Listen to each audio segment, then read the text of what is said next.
Nikhil movie shooting లో ఘోర ప్రమాదం, తీవ్ర గాయాలు. నిఖిల్ అప్కమింగ్ మూవీస్ లో స్వయంభుతో పాటు ది ఇండియన్ హౌస్ కూడా ఒకటి.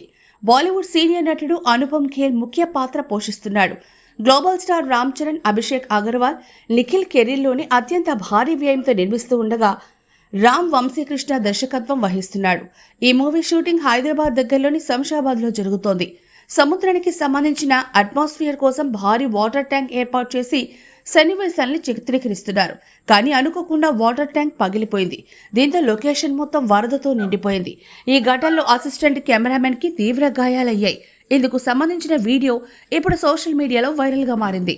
ఇండియాకి స్వాతంత్ర్యం రాకముందు లండన్లోని ఇండియన్ హౌస్ నేపథ్యంలో జరిగే లవ్ అండ్ విప్లవం నేపథ్యంలో ఈ చిత్రకథ తెరకెక్కుతోంది.